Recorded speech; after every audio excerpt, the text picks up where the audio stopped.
Okay, it says we're live, and I will turn it over. Go ahead. Okay. Good evening, everyone. Thank you for joining us. We start our board meetings with the mission statement, so we all know why we're here. It is the mission of TCCS to provide a nurturing environment in which students realize their full intellectual potential and become self-directed learners who make both pragmatic and creative use of basic skills and who understand and appreciate the cultural diversity of our society.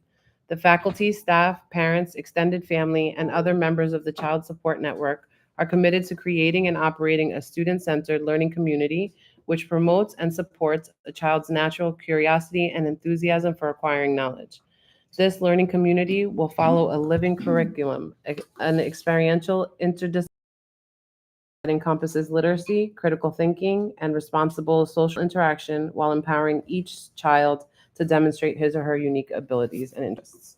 We're calling this meeting to order at 7:06. I have to motion that, right? Mhm. Can I get a motion? No, for the minutes. Yeah. Oh, I thought we have to open. Sorry, I'm a little out of it. Okay. This meeting is being called to order at 7:06. The first agenda item is approval of minutes from 9/8/2025. Can I have a motion to approve? McGill-Chris motions, second.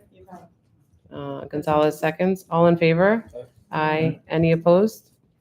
Okay. And now it's the curriculum presentations from our chairs. First one. I'll turn it Adam is- Let me get on the board here.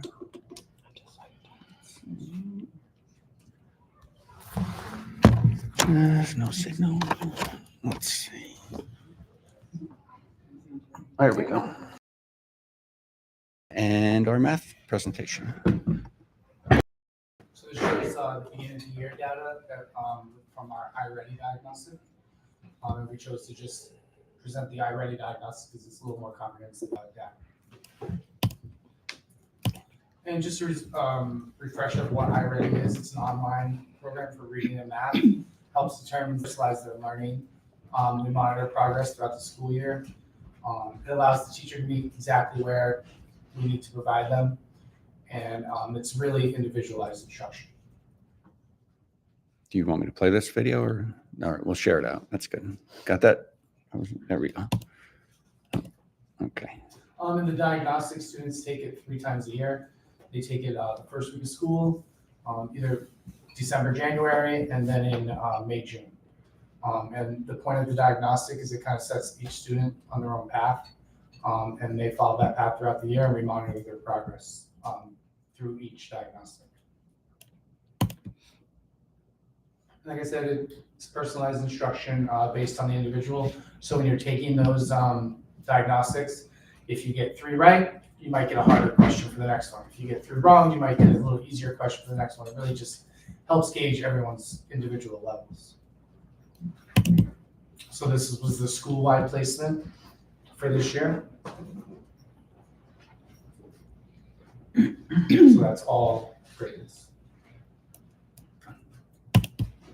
And now it's broken up per grade level. And if you have any questions about each grade level, you can just raise your hand. I mean, you just want to highlight just the fact that the green is If good. You're mid or above grade level. That's the striped green. The other green is you're early on grade level. Yellow is 1 grade level below, and the reds are 2 or 3 grade levels below. Okay, so that's kindergarten. It's first grade. And when we look at this, I know like you see those large bands of 1 grade level below, but the first week of school, because I compared it to last year's, last year we only did 3rd through 8th grade, and it's pretty comparable. Even this year might be a little bit better. 2nd grade.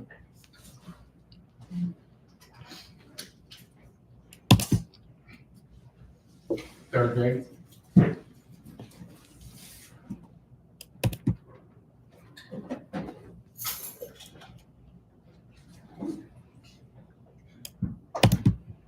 Fifth grade.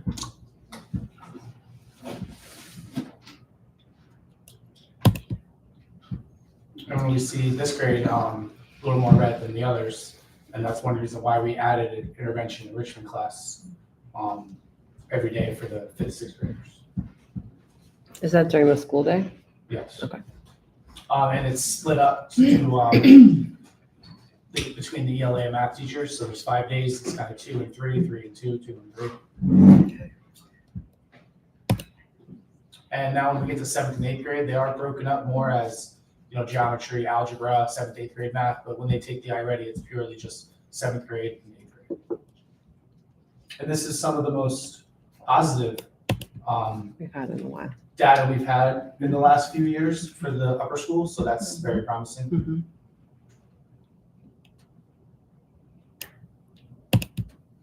And just some things that we're working on is we're going to continue with interventions based on this beginning of the year diagnostic, along with for the applicable grades, the NJSLA scores. Focused instruction in small groups during regular class and the iReady intervention enrichment class. While we teach any gaps in learning, recommendations to the ASAP program or basic skills, and possible referrals to MTSS.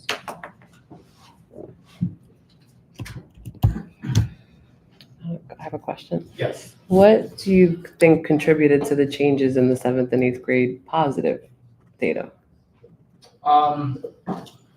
It could be the curriculum that we adapted 2 years ago. Mm-hmm. It could be, people getting used to the structure of TCCS and how they teach. Consistent iReady scores. I mean, one thing that I will point out too, it's not a why, but just in terms of fidelity to the data and all that, when we do our NJSLA presentation next month, you'll see it's actually pretty similar in terms of where the performance levels sort of are for different grade levels. So, even when you're talking about some of the negatives, we see that as well. And you see the same thing with the improvements almost across the board otherwise. And I might be saying the wrong information, but our 7th and 8th graders are using the same curriculum, but that doesn't match the 6th grade curriculum, correct? We're still Correct. using 7th and 8th grade uses big ideas, algebra and geometry still use envisions. Are we starting to look at adapting it in lower grades, or you want to keep it still at the 7, 8s? We haven't had those discussions yet, but I mean, the original discussion is not bringing it down to lower school. Okay. If we do, it would just be 5th and 6th grade. Okay. Anybody else have questions, comments? Thank you, Mr. Adam. Okay, up Juliana. Hello. Okay, yep, this is it, beginning of the year presentation for ELA data, or data 8. So, and I know that some parents are wondering a little bit more about ELA and this acronym. This was also part of my presentation last year. It's core subjects across the United States. Students everywhere have this class. It's like your English class from when we were growing up. ELA is taught to develop student skills to read, write, speak, listen, view, and engage text. So we're thinking when kids are in K-2, they're learning how to read. 3 and up, they're reading to learn. Here at TCCS, we spend an average of 300 minutes per week on these ELA skills, if not more. That's me, Miss G. I transitioned into a 4th grade ELA teacher this year. I was a former special ed teacher. It's my 5th year at TCCS. I'm a PMIC person, and then there's just some information on the role of the ELA chair. Next slide. This is our K-2 curriculum. It's called Super Kids Reading Program.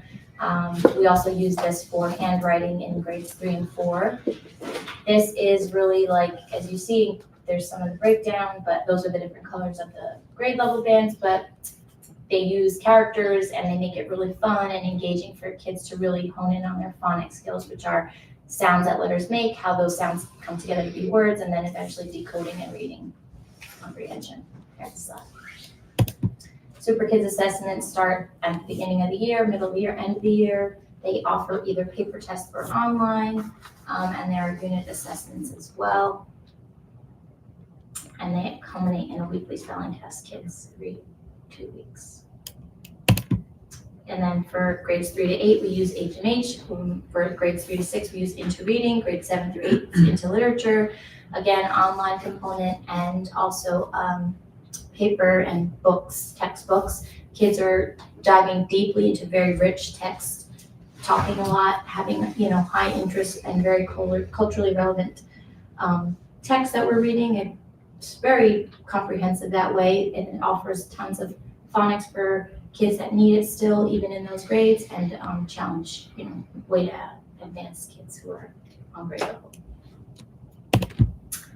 This has module tests. We used to take the growth measure, but now we've found that iReady is sufficient in finding, it's very comprehensive in finding kids' needs. And last year we kind of piloted like growth measure next to iReady, and instead of having kids take more of these long tests, they're giving us the same data, if not more in iReady. So now we just do the module test, which essentially are like end of chapter. What are the reading skills you've learned and how can you apply them in reading and writing? Oh, and then depending on your grade, you get a spelling test at the end of the week and or vocabulary. And now we use iReady, similar to everything Adam already said.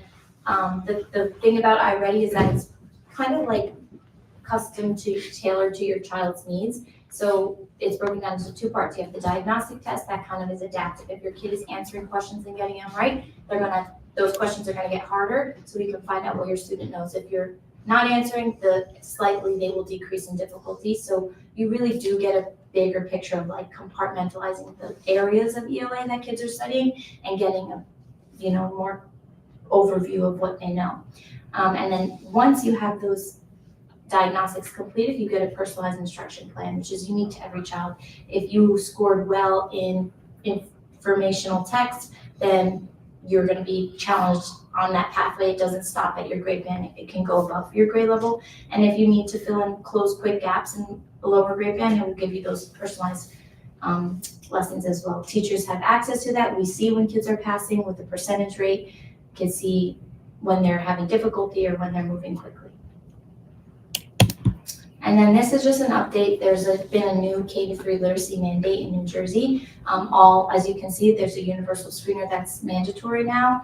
All K-3 students must be screened for reading proficiency 2 times a year. Here at TCCS, we're going to screen 3 times a year to match our assessment calendar with math and ELA. We're going to be using the iReady diagnostics, and they have something called literacy tasks, which essentially are kids either naming letter sounds or reading aloud to their teacher in person one-on-one. And you will receive an approaching or below score. Students who receive approaching or below score must receive a dyslexia screening, also mandated by New Jersey, which we also will be doing here, and then progress monitoring and intervention. So if the student is identified as at risk or some risk for the dyslexia screening, there's the process. You will receive regular process monitoring and individualized evidence-based intervention plans. That will be during INE with either the interventionist, your teacher, or your special education teachers. And then parent notification, just so everyone is aware, families must be notified 30 days if their child is identified as needing extra support. Where does the dyslexia screening come from? The same It's in the program. same system? Yeah. The assessment is like computer-based based on the iReady, right?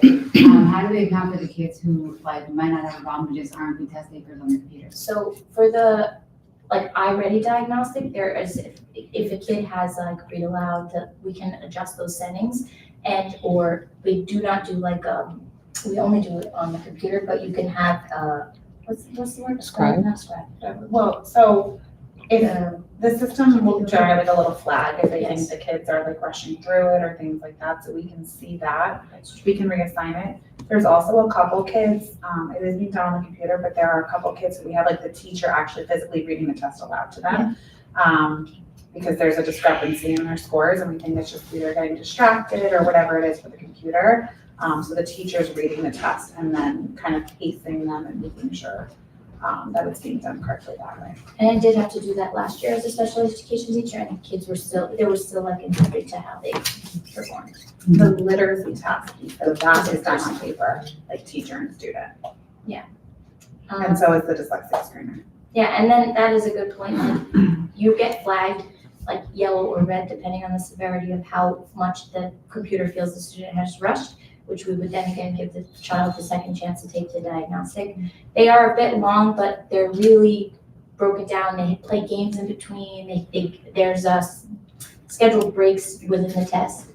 So, and it also is very similar to the way that they do the intervention enrichment piece of the personalized plan. We found more kids rushing last year, but then they realized that we're gonna make them take it again. Yeah. So there were less kids that got flagged for rushing this year because they realized they're not getting out of it. They just have to do it twice. So that, do you think it's hard to, because some kids just aren't rushing, some kids just aren't good test takers on the computer. Like, I know for a fact, I can tell you a couple that just aren't, Yeah. you know, and so it's like, it's hard to catch those kids. Because I know kids like, their standardized test score does not match the grades that they have in school. And it's because they just aren't good test takers, you know? These So teachers have a serious. pretty good handle of most of the kids that just aren't good on the computer. And like for the NJSLA, we do have a handful of kids that still take a paper-based assessment for that reason.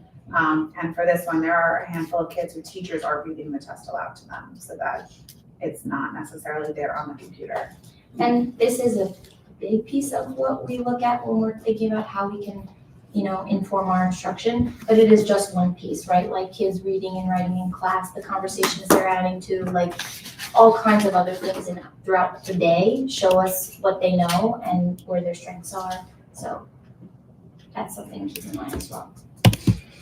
Okay, school-wide placement. This is how we did.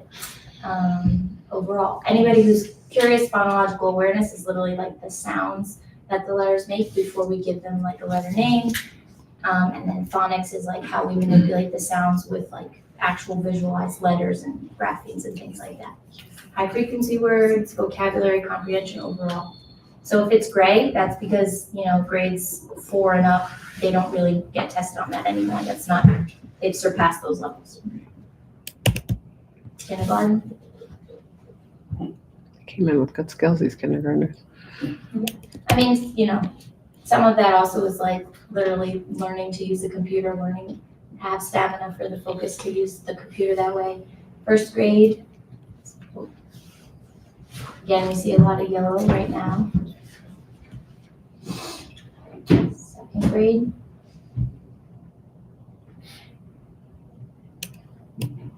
Third grade. The yellow kind of starts to thin out there. Fourth grade.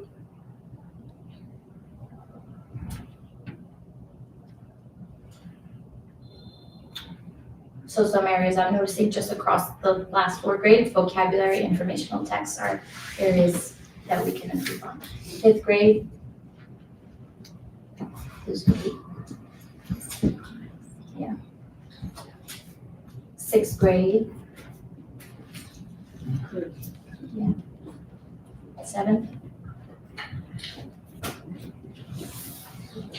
And then 8th grade. Any questions on the data there?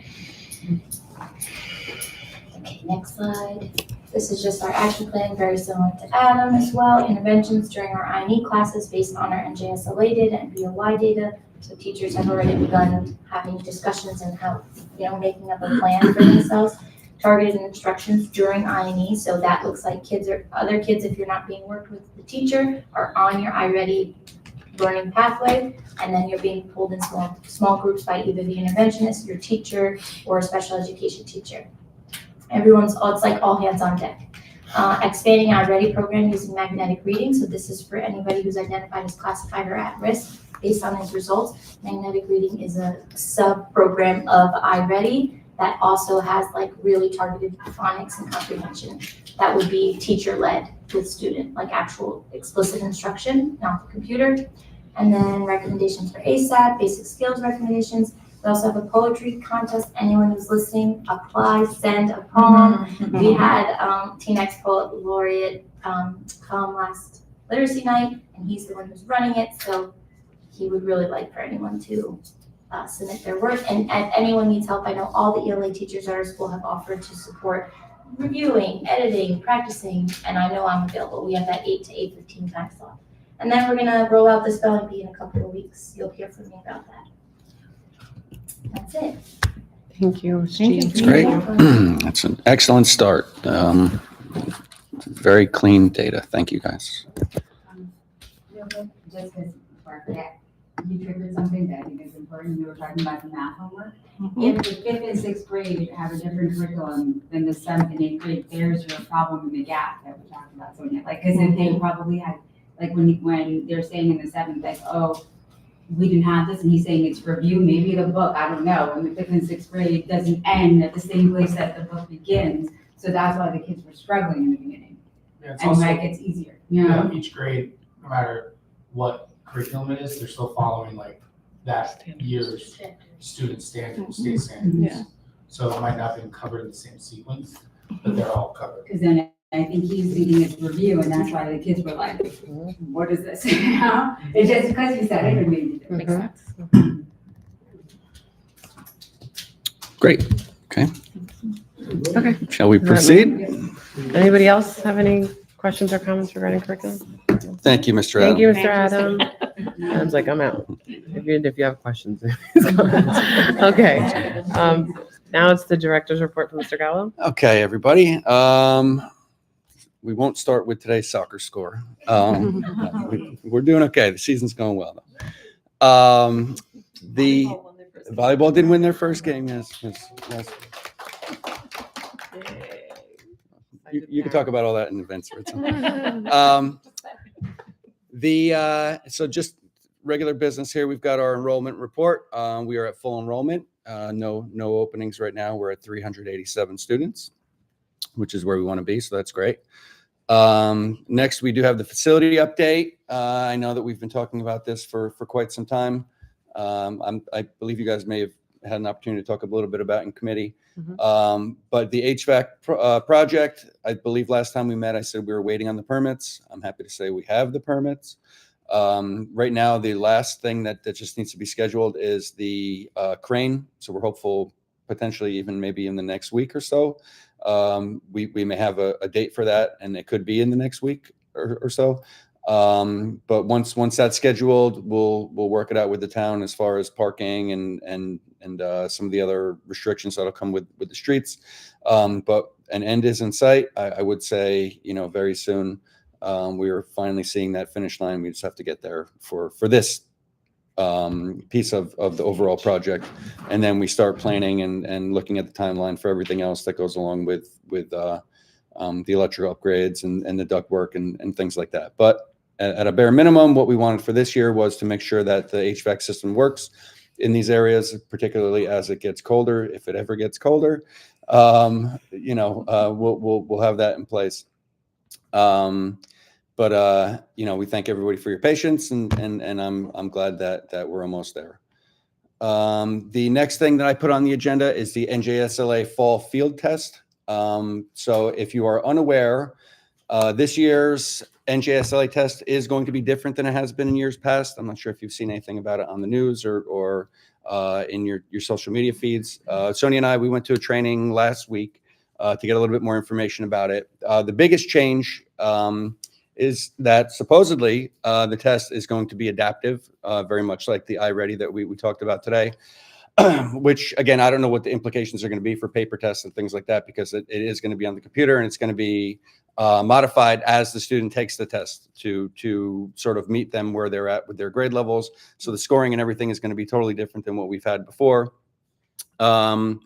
And to be totally honest, no one really has any of that information yet, because that hasn't really been disclosed how it's going to work. But the first step in making sure that schools can take the test is, you'll hear about this too, I'm sure, is that every student in the state is going to be required to take a field test in the next month or so. And that's for students in grades 4 through 8. There is no third grade test, because the test is actually based on the previous year's standards. So when we have a little more information about when that's going to take place, we're going to obviously notify the parents and let them know. The thing with the field test is that really it's just a test of the test. It's not a test of the students. We don't get results. We don't find out how they did. We don't get any kind of scores. It's really just to test the infrastructure and to make sure that the test can run on our computers and everything else. And there's a huge learning curve in terms of how we are going to administer the test. So there's going to be a lot of training for teachers and training for us about how that's going to work, because it's an entirely different test program. So for many years, we've been using Pearson. They've switched over to an entirely different provider. So it's going to look different to the teachers. And I've heard mixed reviews. I've heard that it actually is a little bit more user-friendly in terms of starting and ending test sessions and things like that. So we'll have a better idea after we take the field test. The field test itself will not be adaptive. Yeah, again, I'm not really sure where that aspect of the test is going to be really tested out. But the test itself is going to be just a standard test that all the kids get. And when we have a little bit more information on when we're going to be doing that, it will be taking place in the next month or so, potentially even end of October. I'll be sure to send out whatever required notices we have for that, and then we'll be scheduling it with the teachers to make sure that we try not to disrupt, regular instruction all that much. Did they share a reason why they're changing it in your training? Not particularly. I mean, I believe the contract was up with Pearson, and the state made a change. And this was all rolled out very late. So, in all of our association type meetings, I was in the superintendent meeting, and everyone's, not too happy about that with the timing. And we were in our curriculum meeting actually last Friday, and there was a lot of talk about that there too. So it is going to be a pretty hot topic this year. And then what that means for data, that is yet to be seen. As I mentioned earlier on, without going into specifics, we actually did quite well this past year on the old NJSLA. So we're not really going to have anything to compare that to for the coming year, because testing is going to be totally different, and the scores are going to be different because it's going to be adaptive. But at a minimum, we still are going to be presenting how we did last year at our next meeting, and we'll see how we did in regards to meeting the goals that we set for last year, which is good news. So more to come on the NJSLA field test and the NJSLA-A, which stands for adaptive, to come when we have a little more info on that for everybody as well. But the test dates themselves, they're already on the calendar. They've been shared with parents in the handbook. It's a similar sort of time frame from what we've done in previous springs. Next thing that I put on the agenda is Securely Home. For anyone who's not familiar with Securely is actually the filtering software that we've been using at the school for the last 10 years. It's something that is embedded in our Chromebook environment and in our network, where you can't use any computers at school without it going through this filter. Student computers are actually also, even when they're not here, they're subject to Securely because of the way that student accounts are set up. So one thing that we're going to be sort of rolling out is a new feature that Securely is providing to schools at no cost to parents and no cost to the school, is called Securely Home. So actually, for a little background information, about 2 weeks ago, Sonia and we had a meeting with a couple third grade parents who had come to us with some concerns that had been going around with some of the parents who've moved into the third grade, where our structure sort of changes when it comes to Chromebooks. In kindergarten, first and second grade, the computers stay in the classrooms. They only use them in class, and they stay in the school, and they get charged and everything else. For grades 3 through 8, as has been the case for many years, it's a one-to-one program. Students are required to bring them home, bring them back to school, charge them at home, and have a little bit of responsibility when it comes to taking care of the computers, but also having that as a tool when necessary for using it at home. So the parents that we spoke with, one of the largest concerns was just the fact that, these students, this was sort of new to them. The term that was used, and appropriately, I think, is like they were like a kid in a candy shop, and they weren't really, they were very excited to have these computers. And with that excitement comes the potential for misuse. And when I say misuse, I don't mean anything necessarily malicious or dangerous, because our filtering automatically, puts a stop to that and lets us know when anything like that takes place or anybody attempts to do anything like that. But the bigger concern was just that kids were playing games and sort of being off task on these computers, particularly when they were at home. And a request was made to see if there was anything we could do about that. So when I looked into this a little bit further, and we learned a little bit more about this Securely Home, That is going to be a good opportunity because it's an opt-in sort of program. It's a tool that we provide to parents if parents want to use it. It's totally up to them if they want to use it. But basically what it does is that it puts the controls of the Chromebook and of the monitoring and everything else in the hands of the parents during non-school hours. So parents would have the opportunity to see where their kids are going on their computer when they're at home. They have the opportunity to shut the internet off if they want. They can disable the Chromebooks, but it's all in the hands of the parents. So we're not micromanaging here at school and changing the way that we've done things for many years. So this tool, again, it's going to be something that I hopefully, we'll be rolling out in the next week or so. They're still providing me with information. I don't know how we sort of upload parent information to get them on board. But as we get a little bit more info and provide parents with the opportunity, because I think it's almost like an app-based thing where you can look on your phone and see where your kids are going on the Chromebook when they're at home and change those settings similar to the settings that we have here. We're waiting on like the next step. So there's going to be tutorial videos and things like that. And we're going to let parents know, by again, this is only for 3rd through 8th grade because it's not really applicable to the younger grades because their computers are here. But we will provide parents with that option. Again, it's not going to be something that's mandatory. We're not trying to put work in parents' hands.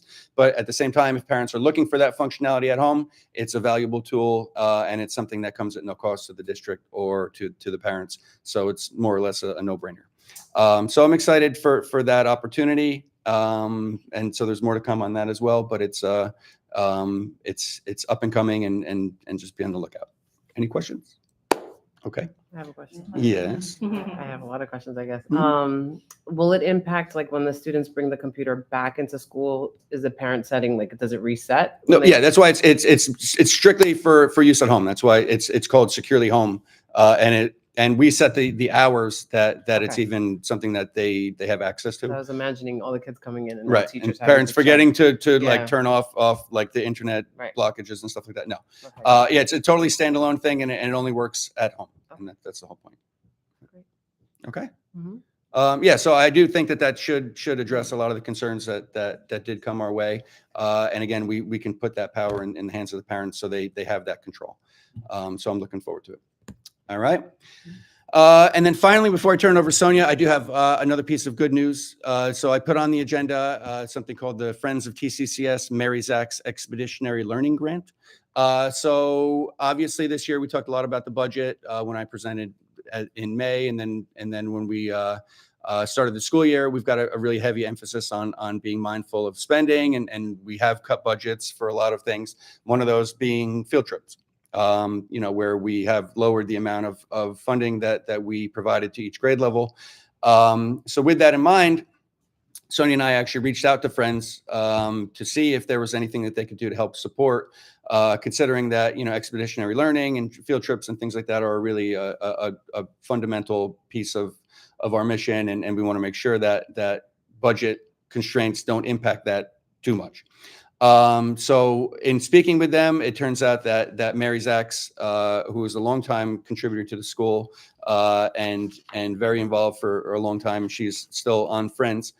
She had donated a sum of money to Friends to be used for this sort of thing. It's strictly, she wanted to go into the hands of teachers to do, field trips and presentations and things that are sort of in line with the school's mission. So it was a timely sort of thing that we approached them and asked them about it. So they came up with a very brief application form that it really is intended as supplementary. So, it's only available to teachers if they've already spent their entire budget that we've allocated to them. So we sent the information out to teachers last week on that. The initial deadline for that is going to be October 15th because we're actually meeting with them later this week. We got a packed week. But yeah, we have a meeting with them on Wednesday to talk about the approval process on their end and how they're going to be handling that. And then once they, decide that they want to award a grant, they will then let us know, and then the board would approve it just like any other sort of grant funding. And then we could then take that and use it towards whoever is awarded with this additional funds for whatever trips they couldn't have otherwise taken. So yeah, right now the amount it's a minimum of 5,000. It could be potentially a little bit more. We're going to talk to them on Wednesday and get a little bit more information. But obviously, every little bit helps, particularly in a year like this when we're pretty tight. So we're very thankful for that. We're thankful to Mary for not only the financial contributions, but just her belief in the school and support all along. I can still remember 22 years ago being in my mentor classes here, and she actually helped run those classes with Demi Thomas. So she's been involved for a long time. So it's great. So it's a good opportunity, and it does help us a little bit in terms of the budget crunch. So we're looking forward to seeing how that all works out. So potentially by the next meeting, or at least maybe December, we should hopefully have at least one award to accept, and then we can get those funds to move it on. Okay, Awesome. Thank you, Mary. great. So I'm going to turn it over to Ms. Torres now. She's going to talk a little bit about Week of Respect and some events. All right. Hello, everyone. Although this week is officially the Week of Respect, we are grateful that we had John Halligan meet with our students in grades 5 through 8 last week for sharing his powerful and moving story about the importance of empathy, kindness, and standing up to bullying. That evening, we had a good turnout with the parents, the parent event, and I want to thank all of the families that attended. I want to thank Ms. Sanders for coordinating the event, TCCEA for the delicious empanadas and coffee from Cafe Co. Today, we had the Teaneck Police Department Community Policing Officer, Officer Gloria. He came today to talk to the students from 3rd to 8th grade about bullying. He reminded them what bullying is, what it looks like, what to do if you are being bullied, and how to help others who may be bullied. He also spoke about cyberbullying, and he touched up a little bit on internet safety as well. So really important about if someone tries to jump into your game, like stranger danger. He also made sure he talked about some of those things as well, making sure you inform your trusted adult on anything that just doesn't seem right. So teachers will continue to have activities about Respect Week this week, and we will have the FDU men's and women's basketball team again visiting. They're also going to talk to students about respect and also help out in the classroom. So we're so grateful to have them again. Just a reminder, tomorrow's Twin Day. So pair with a friend or two or the whole class. Wednesday's Team Up Against Bullying Day. So if you didn't see the flyer, you could wear your favorite jersey.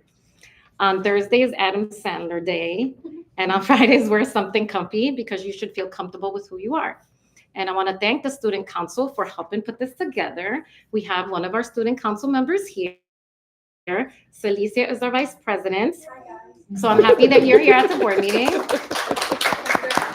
Our president is Sammy. I won't say all the last names. I'm sorry for saying yours. Secretary is Kalia, and our treasurer is Isabella. So we're excited to have a new student council this year who's ready to get things going. And they did a good job with this. I was questioning the Adam Sandler one, but they really had a good part. They say he's friendly, he's helpful, and he's comfortable being who he is. And so he'll wear whatever clothes out there. And I like their explanation of wanting that day. And so I said, you know what, you guys are doing this. Let's talk to the kids. And I know it's going to be a great turnout. Just one other note too about student council. So obviously we have a member here tonight. If we can, hopefully we can get that regular attendance at board meetings, because technically they are ex officio members of the board. So it's great to have representation here. Thank you, Celicia.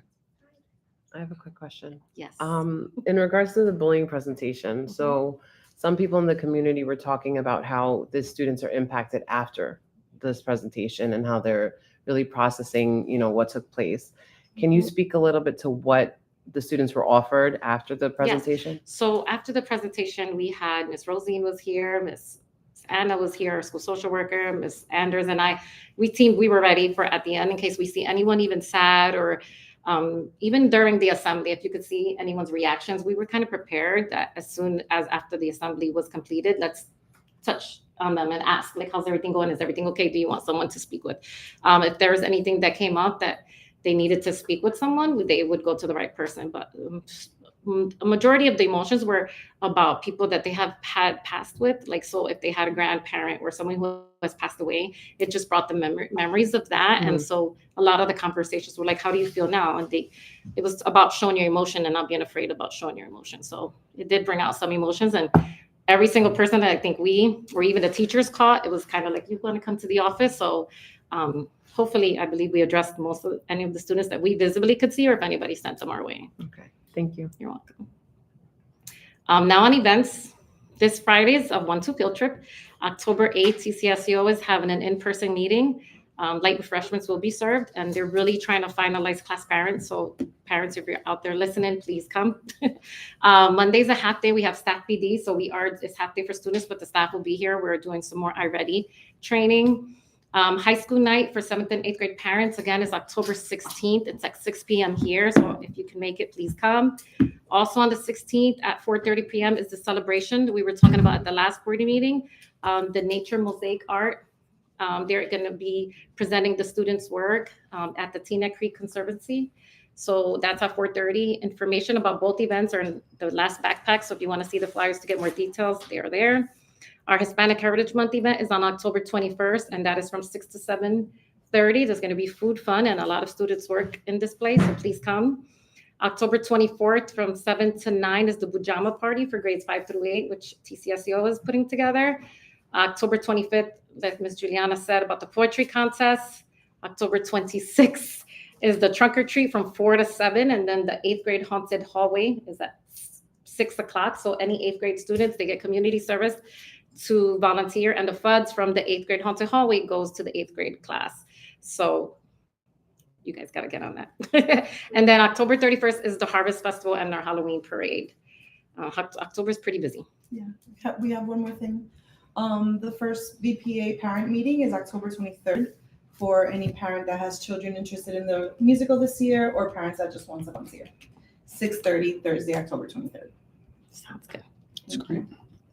And I know I joked before about the athletics, but we are off to a really great start this fall. The soccer team is 4-2 right now, and the volleyball team did win their very first game last Friday, so that was very exciting. So it's great. It's the schedules are actually are all online. So if you want to check out a game, please do so. Yeah. Hank is coming next week, Tuesday. Therapy dog is coming back, so he'll be here for our first visit on Tuesday. There was an opt-out form sent if anyone wants their child opt out. Peter's allergies. We've only had 2 opt-outs so far in the whole school. So. But he'll be back on Tuesday. Hey. Great. Okay. Okay, on to new business. So committee updates. We can start with finance. Put you on first. Who's on first? So I may need to once you're more chime in, so I'm making sure I explain this correctly, but so there's been some changes with the auditor. I don't know if this was brought up at the last meeting, unfortunately I wasn't here, but essentially the auditor has been changed, applying for this year. However, for 2023 to 2024 audit essentially needs to be redone.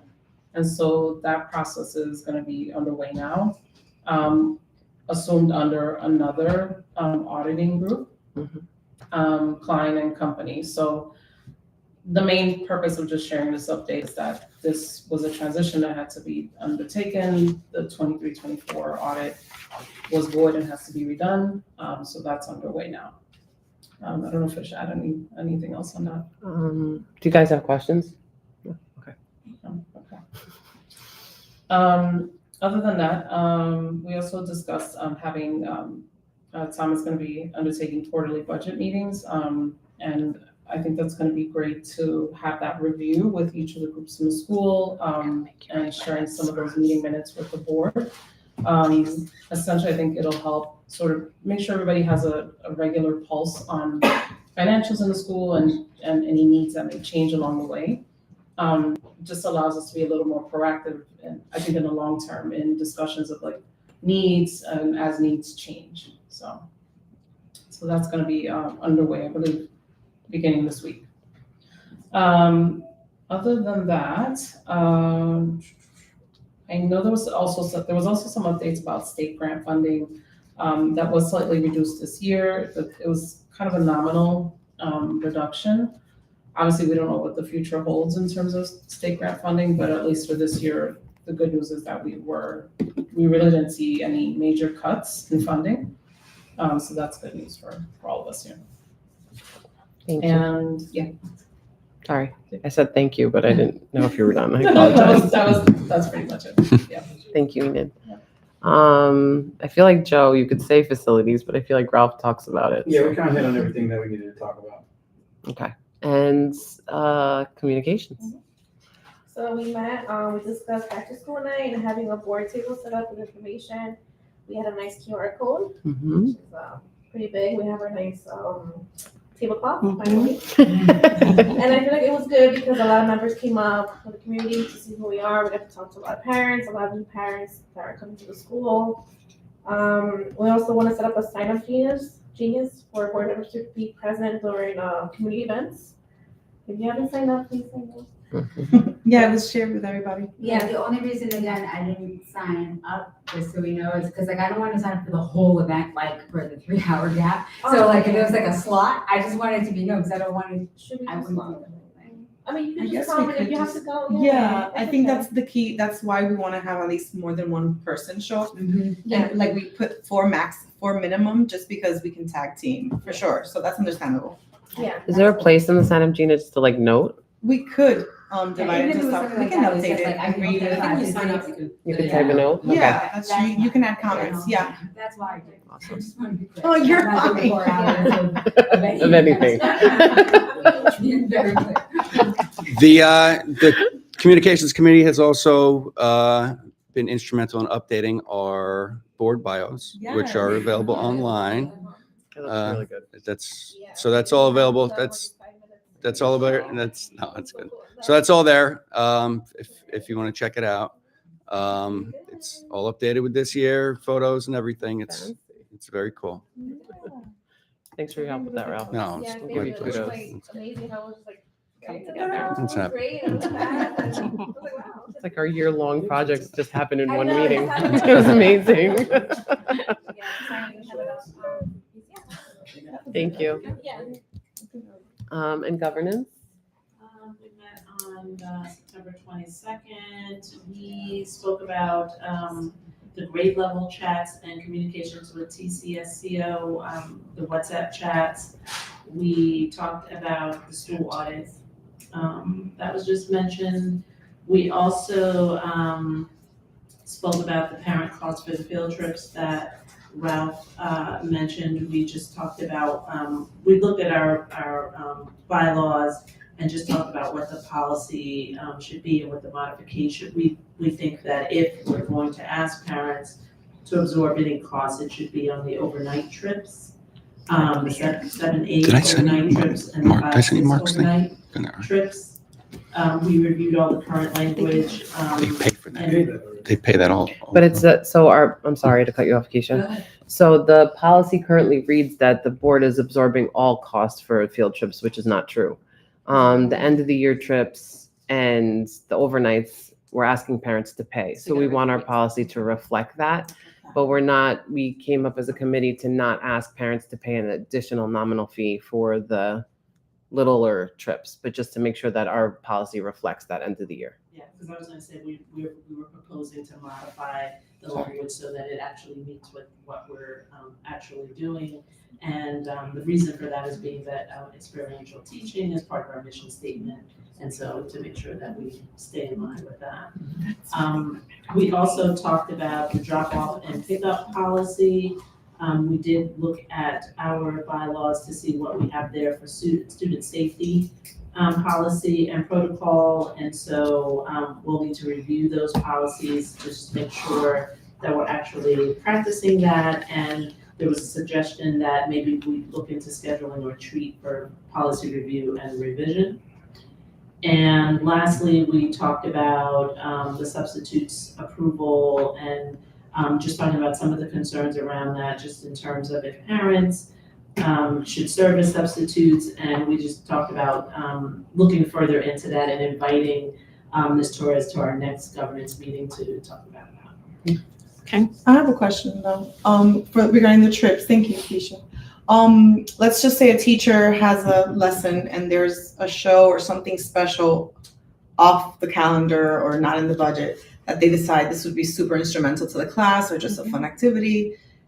and they send a letter and they would like to put something together, at the cost of the parent as well, with the support of the parent, like, is that not allowed? So according to our policy, it's not.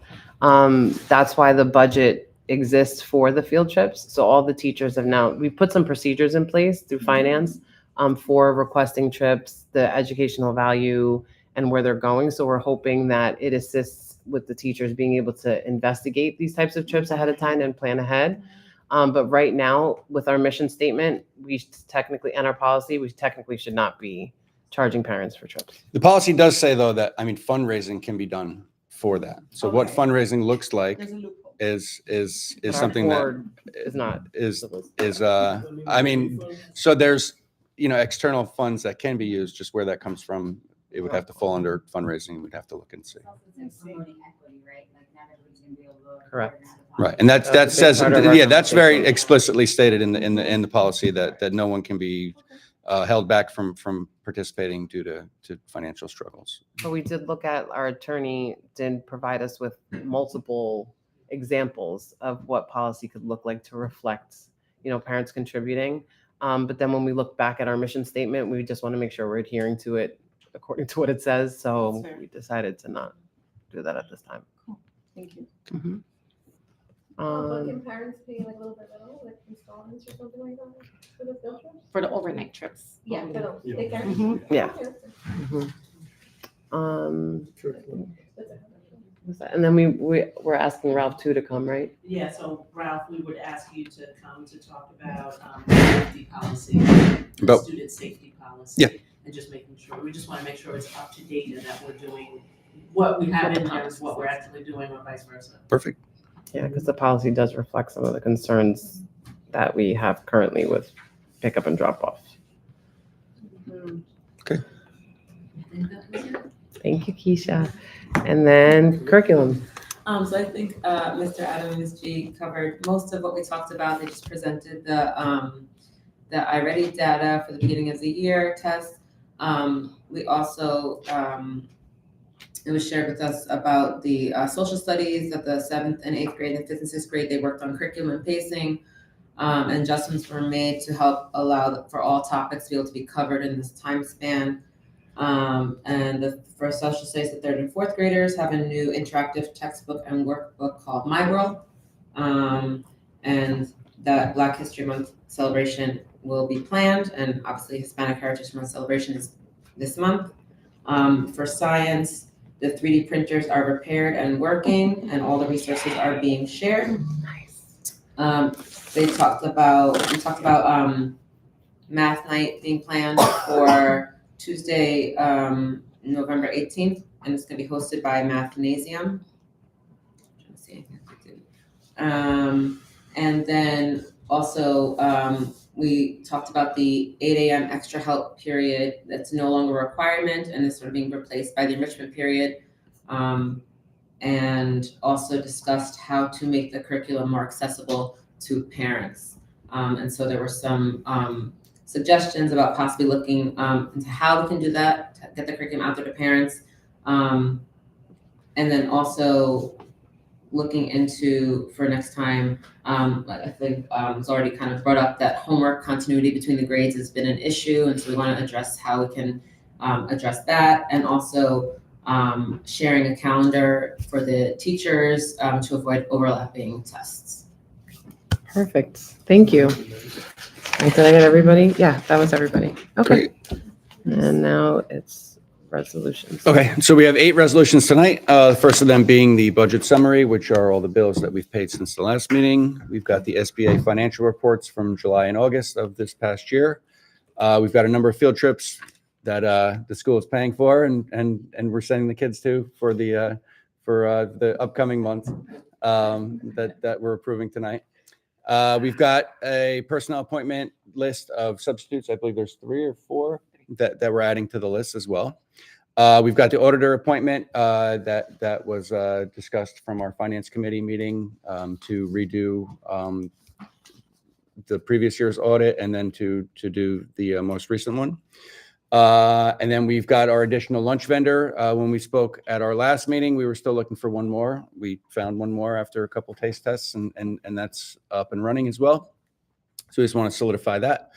And then we've got two late additions, the first of them being a gym rental agreement for the Elks Club, who has asked to use the gym for a charity event that they're running that they do every year. It's a free throw tournament contest that actually has the potential to move on to the state and national levels. It'll be something that we do offer up to our TCCS students as well. Anyone is able to participate as long as they are between the ages of, I want to say, 8 and 13.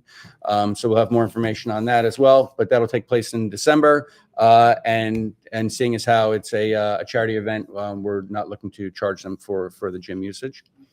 And then finally, we have one more resolution that was added to have our taxes done and prepared by DeMarie and Associates. Yeah, thank you. And that would take place for the most current year. Okay. Any public comment regarding resolutions? Any public comment in general? We have one member of the public. Okay. She's on the board. She's not a member of the public. All right, here we go. Resolution 2510-01 budget summary. Be it resolved that the budget summary for September 10th, 2025 to October 6th, 2025, total amount $333,424.29 be approved. Moved by McGilchrist, moves. Vallejo Justy seconds. Any questions or comments from the board? Avino? Yes. Beck? Yes. Bahari? Yes. Carter? Yes. Gonzalez? Yes. Mizzou? Yes. McGilchrist? Yes. Vallejo Justy? Yes. Had not, yes. Resolution carries. Resolution 2510-02, SBA financial reports July and August 2025.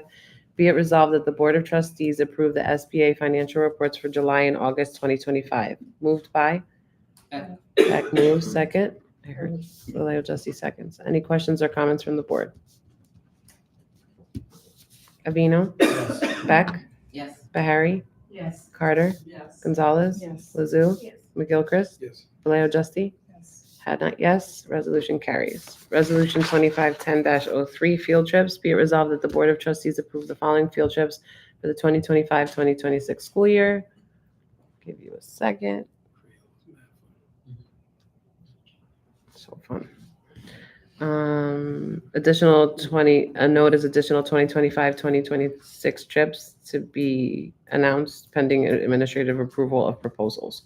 Moved by McGilchrist moves. Second. Avino seconds. Any questions or comments from the board? No.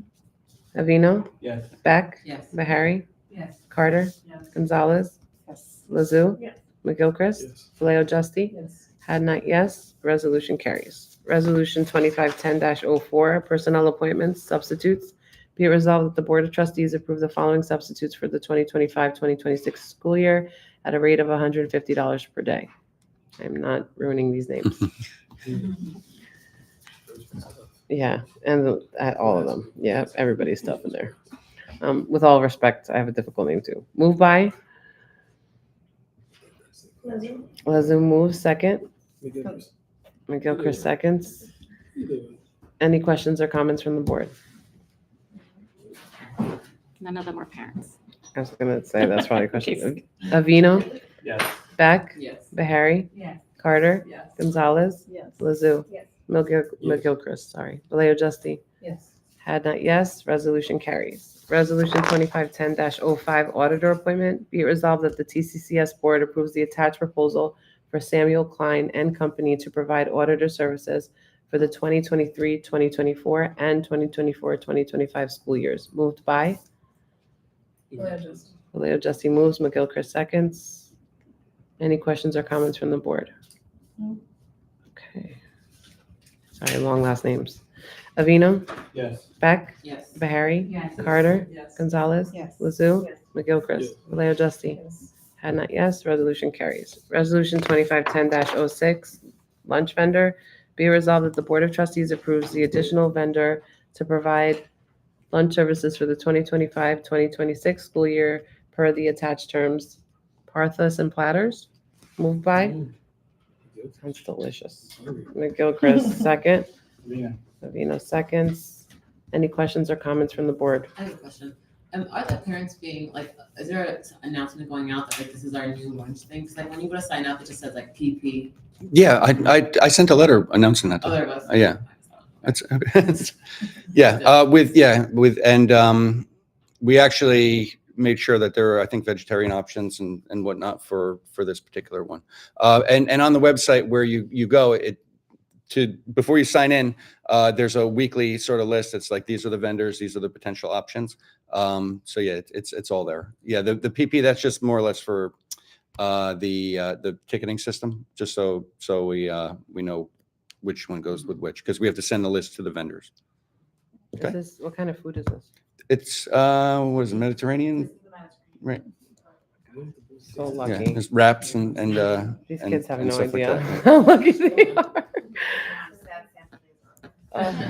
I think if you change lunch vendors next time, they should come to board meetings. Well, And we should vote. we talked about that. Next year, lunch is going to probably look different. I will say, I did get a notice from, what do you call it? From one of the local senators actually asking for an explanation as to why we're not involved in the federal lunch program, just to explain why, because there's a big push for that, because there's a lot of funding that can go to parents that we are looking at for next year. Like I said at the last meeting, we've had those meetings. There's just a lot more restrictions. So it's gonna keep us from being able to work with these local vendors.